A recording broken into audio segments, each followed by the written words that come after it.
Buonasera a tutti, bonsoir. Alors, je ne voudrais pas faire une présentation de Maggie Marin pour deux raisons. La première, c'est que nous avons la grande joie de la voir ici, donc on peut l'écouter.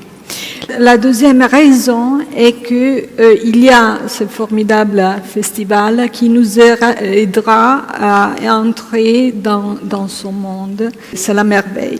Alors, si je pense, ce sont presque 50 ans de travail. Si je pense à l'ensemble de votre travail, alors il y a des idées, il y a 4 idées que je pense, que je vois. Donc, c'est la rigueur, on dit in italiano la coerenza, la consistance, l'engagement, la rébellion et aussi l'utopie. Non? Alors, il semble des valeurs qui sont un peu démodées en ce monde à l'envers où on vit maintenant. Pourquoi ces valeurs sont comme ça maintenant? Qu'est-ce que vous pensez? Pourquoi?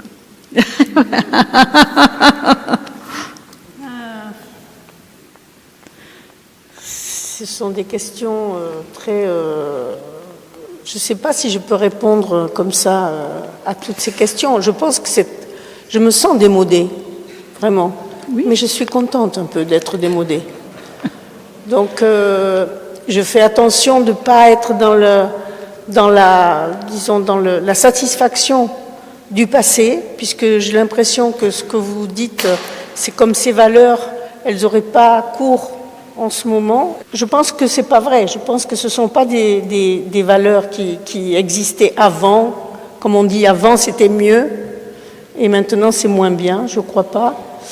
Mais peut-être que majoritairement, la société entière ne valorise pas ces questions de utopie, engagement. Qu'est-ce que vous avez dit, hein? Utopie, engagement. La rigueur, la consistance. La rigueur, oui. Voilà, c'est ça. Mais je pense qu'il y a toujours eu... Ça a toujours été assez minoritaire, au fond, ça, je pense. Surtout depuis que le deuxième partie du XXe siècle, c'est quand même une partie où le néolibéralisme a gagné la concurrence, l'efficacité, même s'il faut aller très vite, l'argent, enfin tout ça a gagné quand même du terrain sur des valeurs peut-être qui demandent plus de silence, plus de travail en profondeur, plus de fidélité à des choses et plus de recherche aussi. Voilà, pas trop de facilité. Donc, je ne sais pas, je n'ai pas répondu vraiment à la question, mais... Si on parle de l'utopie, alors, il me semble lié à l'un des aspects potentiellement les plus puissants de ce projet, de ce festival, qui a un titre évocateur, La passion du possible. Donc, mais aussi, le possible, il y a un calembour dans les titres qui vous a imposé, maybe, peut-être. Donc, il y a des liens qui retournent. L'Italie, il faut le dire, c'est le premier pays étranger qui vous a donné un festival si articulé. Bien sûr, il y a la France avant, il y avait le festival d'automne à Paris et à Toulouse. Bon, ils sont deux villes qui vous ont donné des hommages monographiques, on dit. Mais l'Italie, donc, c'est le premier pays.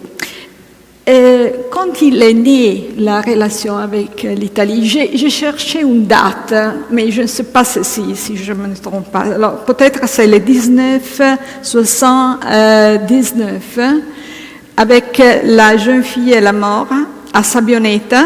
Donc, c'est pas Emilia-Romagna, mais ce sont les territoires limitrophes.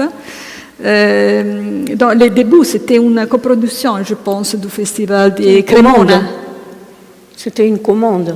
C'était une commande, oui, une commission. Une commande, oui, très vite, très vite.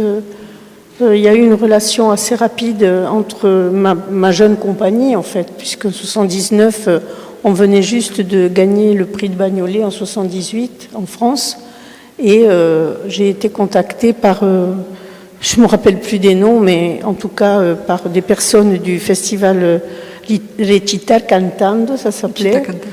Donc on nous a demandé vraiment une commande quoi, de La jeune fille et la mort. Je ne sais plus s'ils nous ont commandé la pièce ou si c'était notre choix. Je ne sais même plus si c'est eux qui me l'ont demandé ou si c'est nous qui avons choisi.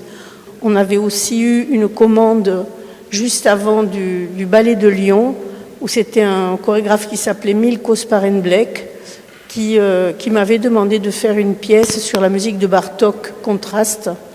Donc c'était la deuxième fois qu'on me demandait de chorégraphier une pièce comme ça en coproduction. Et j'ai gardé un magnifique souvenir. D'ailleurs, cette pièce nous a fait connaître partout finalement après. Et on est retourné l'année d'après encore avec une version de Don Juan. Ils nous ont encore coproduit l'année d'après. Donc il y a eu une relation particulière dans ces années-là. On est venu beaucoup dans toute cette région faire beaucoup de petits spectacles, à Crema, Cremona, Sabioneta, Lodi, enfin beaucoup de petites villes. C'était magnifique de faire ces tournées pour nous qui étions une jeune compagnie, parce que ça nous a fait vivre, vraiment, quoi. Ça nous faisait vivre. Donc oui, c'est une relation particulière qu'on a eue toujours avec l'Italie, oui, c'était.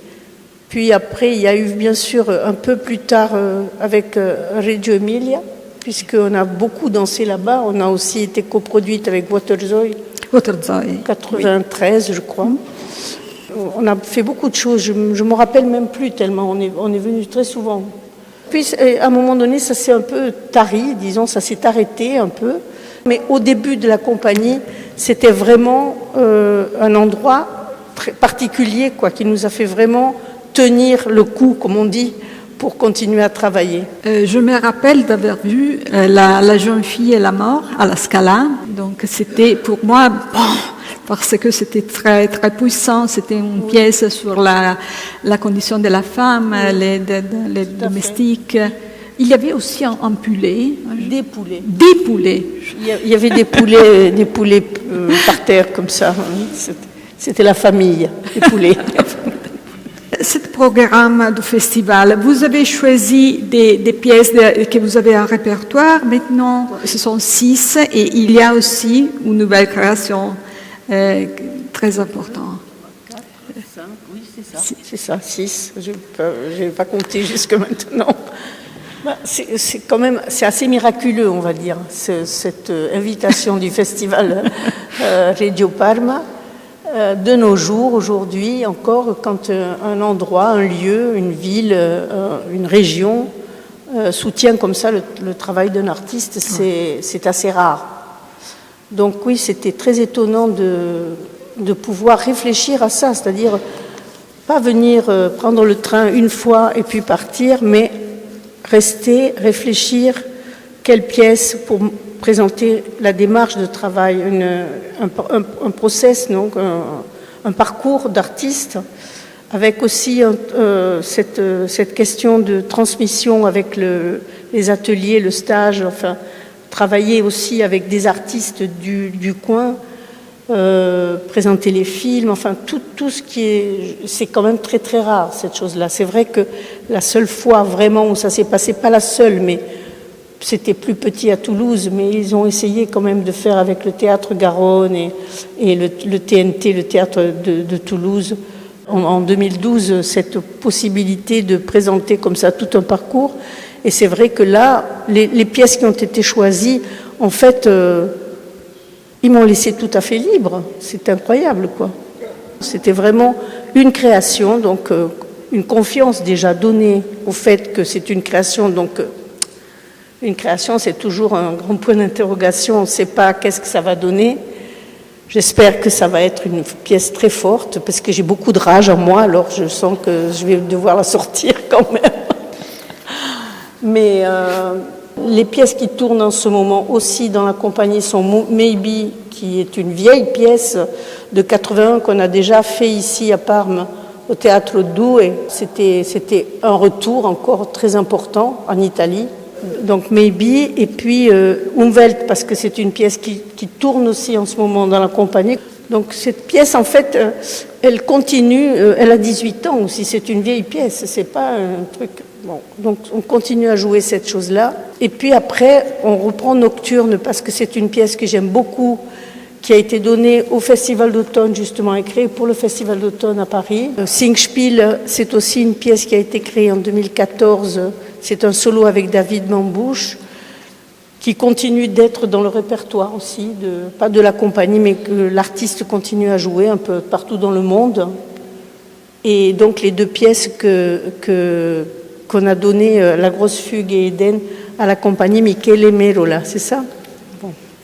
En parlant avec Paola Donati et Paolo Cantu, il a un des objets du festival, c'est la transmission des savoirs. La jeune génération qui s'approche, pas seulement des danseurs, des chorégraphes, aussi des publics, parce qu'il faut former le public, non?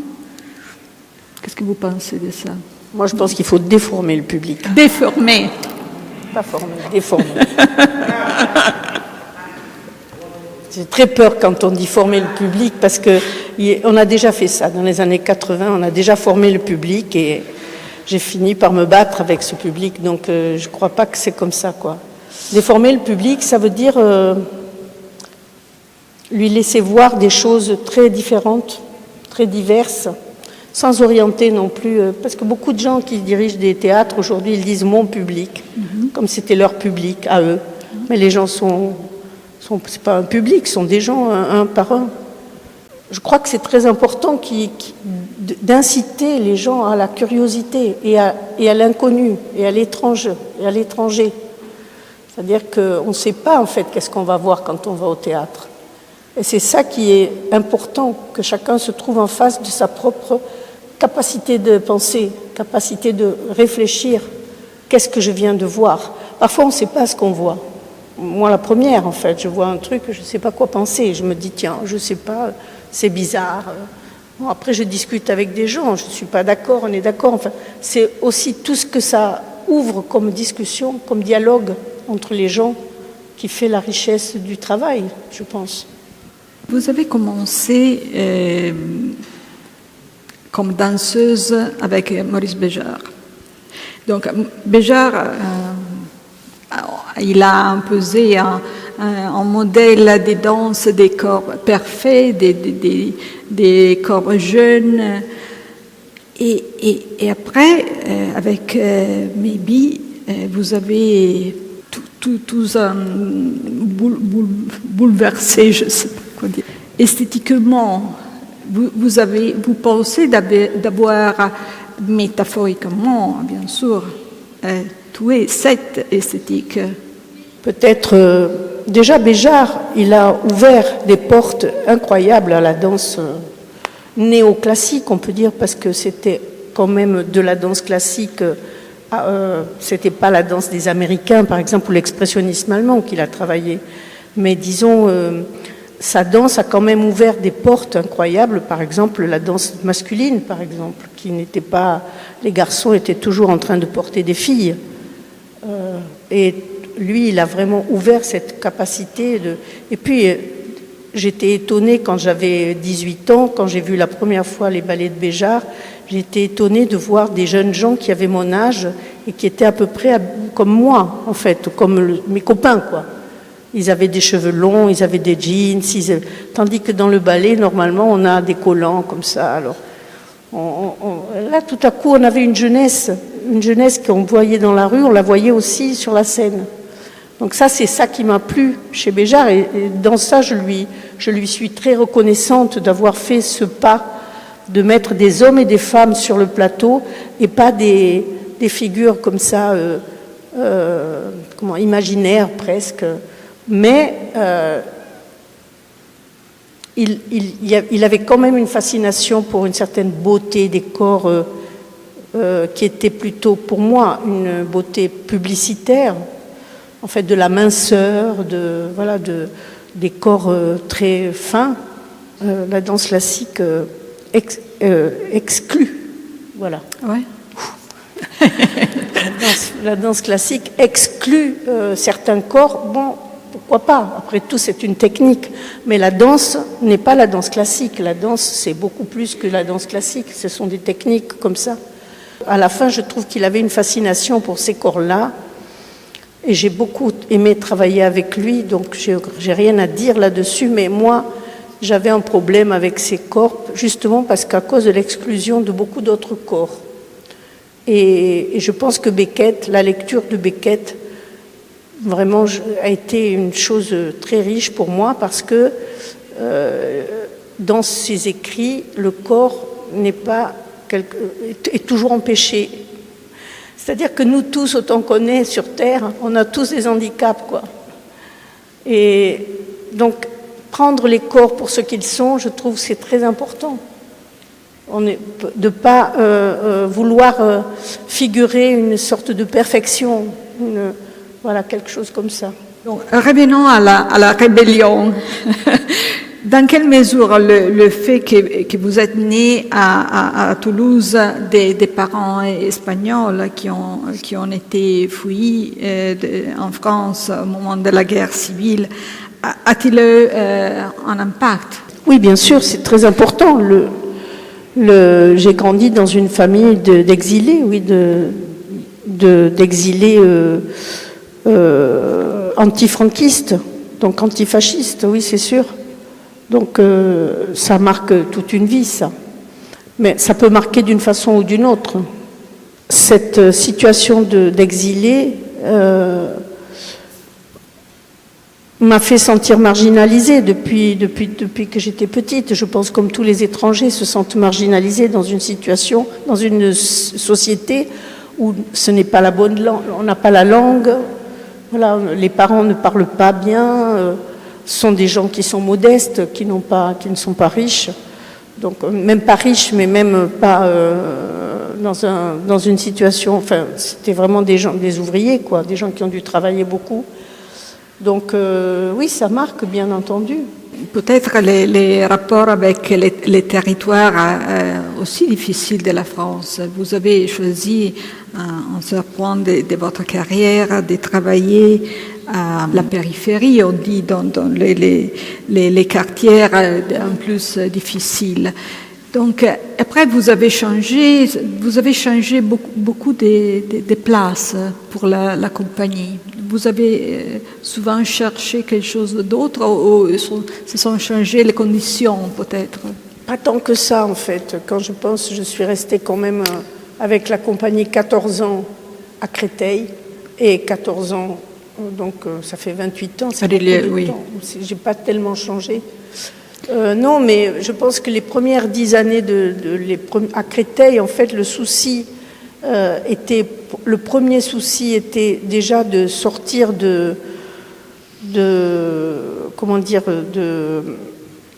d'arriver à vivre du travail comme interprète. Je vivais déjà de ce travail avec Béjart, j'avais un salaire. Mais après, avoir une compagnie, c'est encore une autre histoire. Il faut vivre soi-même, mais aussi faire vivre les autres, les danseurs, les payer. Et donc, mon souci pendant beaucoup d'années, c'était de faire vivre cette compagnie, quoi. Ça, c'était le premier souci. Avant même de savoir comment je pourrais m'inscrire dans un territoire ou quelque chose comme ça, c'était déjà c'était beaucoup de travail, quoi. Et même au niveau de la réflexion. C'est seulement au bout d'un moment, quand les choses ont commencé à tourner et qu'on commençait à avoir un petit peu plus de facilité, c'était un centre chorégraphique national, que la question a commencé à se poser. Mais au fond, qu'est-ce qu'on fait? On joue, on travaille, on joue dans des théâtres de centre-ville. Je ne comprenais plus très bien qu'est-ce qu'on était en train de faire. Et parce que je ne trouvais pas le rapport avec la population, avec les gens, avec le public. On venait, on jouait, on partait. Donc il n'y avait pas à cette époque-là, maintenant on le fait beaucoup, mais avant on ne parlait pas avec le public. Il n'y avait pas les bords de scène et tout ça. Maintenant on fait les bords de scène pour discuter avec les gens. Mais à l'époque il y avait cette espèce d'espace Et on ne les rencontrait pas, les gens. Donc au bout d'un moment, ça m'a pesé, ça. Je me suis dit, mais quand même, moi, je pense que la danse m'a sauvée. Vraiment. Parce que ça m'a ouvert un endroit que je pensais qui n'existait pas. C'était, pour moi, l'avenir était quelque chose comme pour beaucoup de jeunes qui arrivent avec de l'étranger, avec des parents qui n'ont pas étudié, des choses comme ça, et qui n'arrivent pas à étudier eux-mêmes. L'avenir est bouché, quoi. Donc je pouvais avoir un métier pour gagner ma vie, mais c'est un esclavage, au fond. Il y a des métiers qui sont des esclavages. Hein. Ouais. Donc je voulais pas trop être esclave, voilà. Et du coup, à un moment donné, quand je me suis sentie que j'étais une artiste un peu reconnue et que je gagnais ma vie, que la compagnie gagnait, tout le monde gagnait son argent et tout ça, je me suis dit, mais alors, c'est bon alors? Non, en fait, c'est là que j'ai proposé j'ai entendu parler d'un projet à Rieux et de m'inscrire, en fait, j'ai demandé à m'inscrire dans un projet de territoire avec un public, où il y a des enfants, il y a des adolescents, et donc travailler avec une population qui avait peu de chances de rentrer dans un théâtre un jour. Voilà, et c'est comme ça que je suis allée à Rieux et que j'y suis restée 14 ans. Et je pense que c'était aussi en rapport avec ma propre expérience. Si j'avais pas eu la danse, je sais pas comment j'aurais tourné. Et je voulais laisser quand même cette chance, enfin, établir un rapport avec des jeunes gens, avec des jeunes, des enfants, leur montrer que la poésie peut aussi ouvrir des métiers, qu'il y a des métiers de poésie aussi. Je pense à Pina, à Martha Graham, voilà, à vous. Mais pourquoi, selon vous, les femmes sont moins assertives parce que maintenant c'est un peu comme ça, il y a peu de femmes chorégraphes. Pourquoi?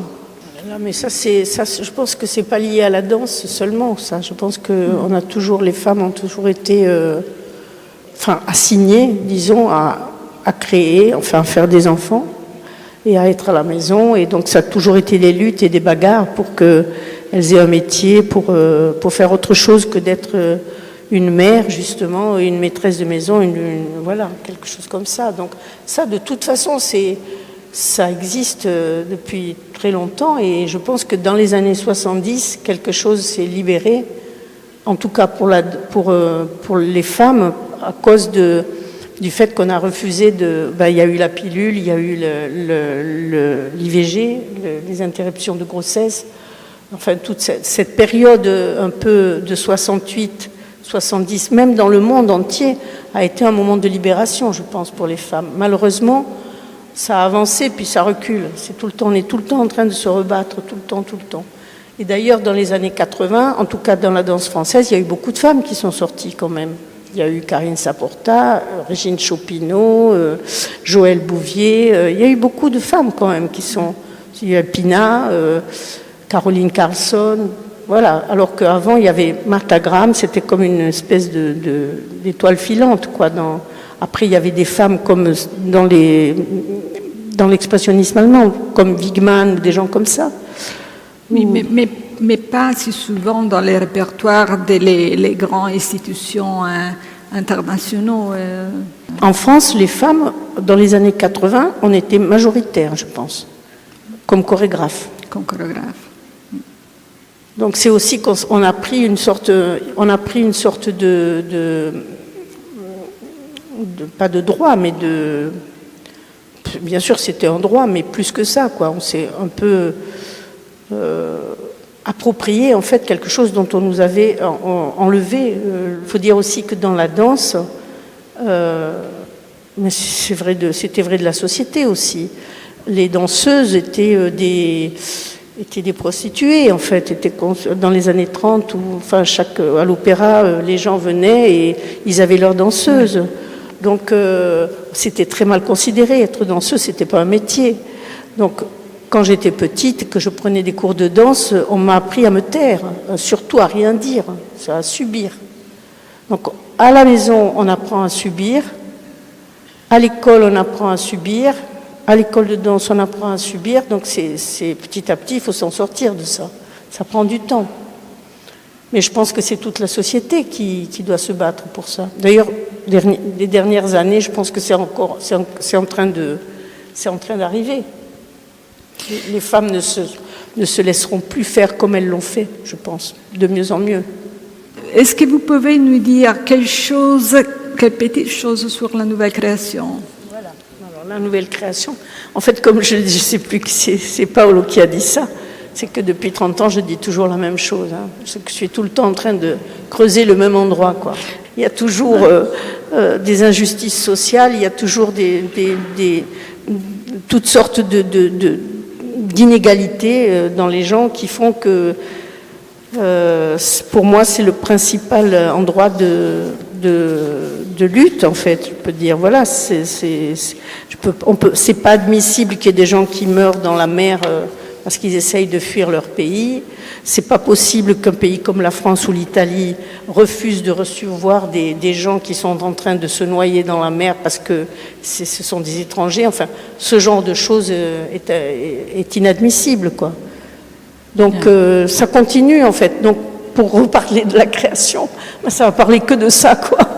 Encore une fois, il y a un monsieur qui s'appelle Edward Bernays, qui était le neveu de Freud, qui a inventé les relations publiques en Amérique dans les années 20, je pense, quelque chose comme ça. Et il a réussi, en mettant ses compétences au service des entreprises de cigarettes, par exemple, qui se plaignaient parce que les femmes ne fumaient pas à cette époque-là, et que c'était un marché qui était à capturer.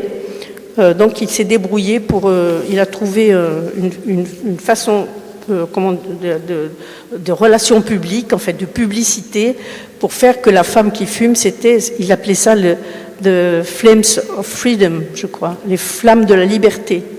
Moi, quand j'ai appris ça, je ne fume plus maintenant. Mais il y a 5 ans, je fumais encore.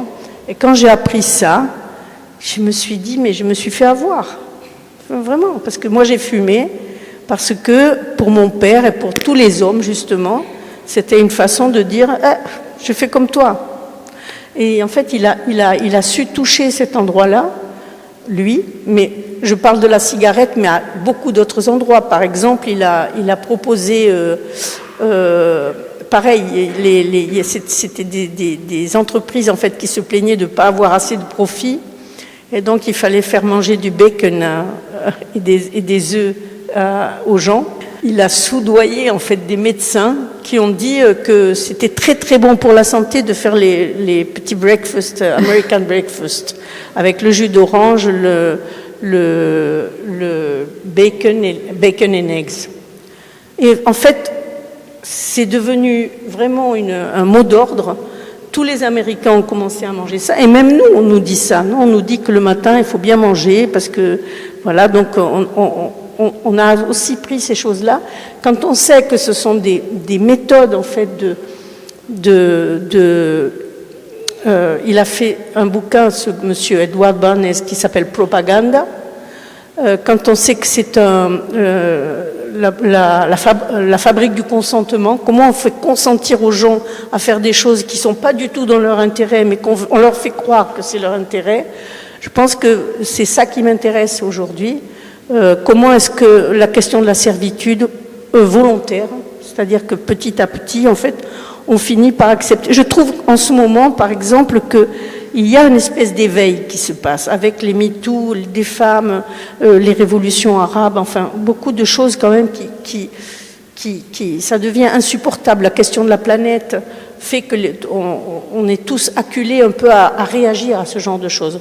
Mais c'est très récent, et depuis les années 80, et Thatcher et Reagan et tous ces gens, en fait, on est quand même, et je ne parle pas des Français, on a quand même vécu une vingtaine, une trentaine d'années de ne pas comprendre qu'est-ce qui arrive sur notre impuissance à agir.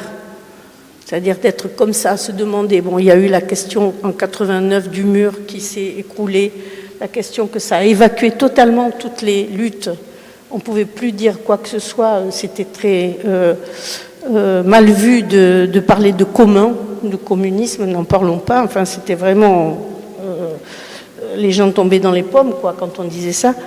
Donc, ça a été évacué pendant des années. Il y a ce monsieur, comment il s'appelle, l'américain japonais, je crois, qui a écrit La fin de l'histoire. Voilà. Il a écrit, il a dit c'est fini, il n'y a plus de problème, on a trouvé notre façon d'être, voilà. Donc tout ça est en train d'être, on a bouffé beaucoup de ça, et aujourd'hui tout est en train de petit à petit, je trouve, enfin. Moi je suis assez contente de voir comment la jeunesse réagit, voilà. Les jeunes en France en ce moment, tous les soirs il y a des jeunes gens dans la rue qui disent on ne veut pas de cette réforme, on ne veut pas se laisser faire. Donc ça me donne beaucoup de courage et j'ai envie de travailler à partir de ces éléments politiques, on peut dire, mais je suis une artiste, donc je dois trouver les formes didactiques, ou je ne sais pas comment dire, avec l'aide de Brecht et d'autres qui vont me donner, avec lesquels je vais travailler pour trouver les formes qui nous donnent du courage pour la lutte, voilà, pour lutter contre ces choses-là.